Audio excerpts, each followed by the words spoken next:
Hi, Doc. What do you got next? Hi, Dave. My name is Martin, and I'm from Slovakia, Central Europe. That can give you an idea how popular videos are. Cool. I've seen Dr. Rand giving some general information about Anavar, how 40 milligrams per day is considered a safe dose.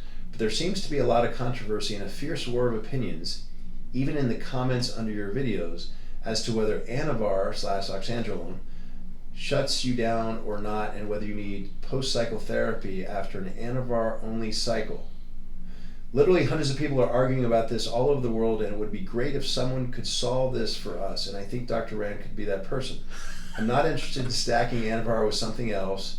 The question is whether Anavar alone shuts you down or not, whether you need PCT, or is this dose dependent? If Dr. Rand is talking about 40 milligrams of Anavar a day being a safe dose, would you need PCT after that? It would be great if Dr. Rand could comment on this, because this would help to explain the truth and myths about Anavar once and for all. Big thank you to Dave, and especially Dr. Rand. Keep educating people. Best regards, Mark. Okay, hold on one second. Yeah. So whatever you get an answer here, you know what that means. It's like God's going to speak. All right, so I'll let you answer the question. So, I mean, it's funny. I'm trying to get the underpinnings of where this question is really coming from, so I can answer really the question. I'm just not sure what the question. I mean, there's a lot of questions, but it's almost I don't know.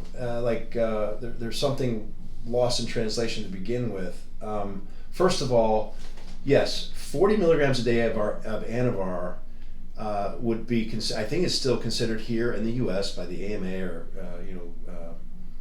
groups that maybe the Endocrine Society. I don't know. I have to check the specifics, but if you look it up on a PDR or Hippocrates, if you look at standard dosing, the maximum dose is still, I think, generally regarded as 40 milligrams per day as a replacement dose for a male.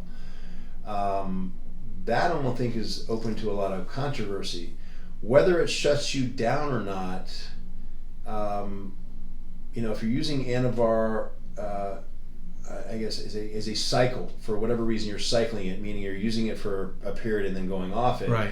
Then presumptively it would be used for something like a wasting disorder. And for its anabolic benefit, shutting you down, meaning shutting off your endogenous production, would be dependent upon the length of time you are on that Anavar. The dosage, not so much the dosage, by the way, but the dosage does come into play. It's more the length of time you're on it and your age. So if I'm 20, I'm more likely to bounce back. Let's say I have I got, unfortunately, I got burns, and there are significant burns, and I might want to use Anavar for that. And I'm on it for 3 months. I'm gonna bounce back pretty quickly to my own endogenous production. Everything else aside, the damage from the burns hopefully not affecting me. Other than superficially. I don't know.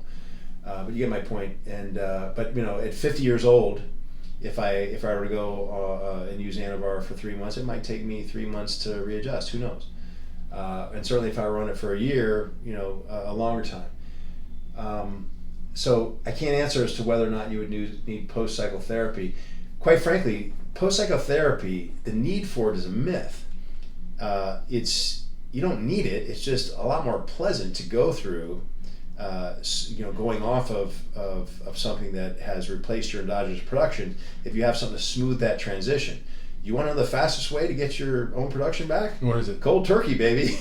Oh. I mean, seriously, your pituitary is going to scream at your testicles to start producing testosterone again by that third week point. Right. You're miserable, and arguably it's a faster way to do it. I think you could also argue a faster way to do it would be not so much post-cycle therapy, but we've talked about using HCG or anything that would stimulate the testicles to continue producing while you're using exogenous testosterone, so that if you did go off of testosterone, I use this all the time for to try and preserve fertility in someone who maybe is 40 years old, hadn't had children yet, and needs testosterone replacement therapy. Right. When they go off, if they need to.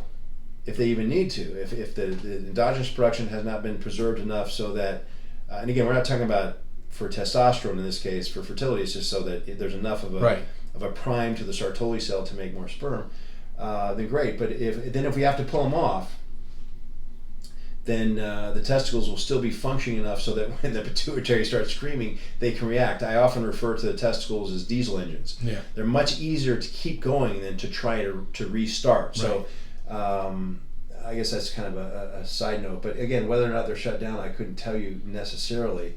I did answer the part about dose dependent. Yeah.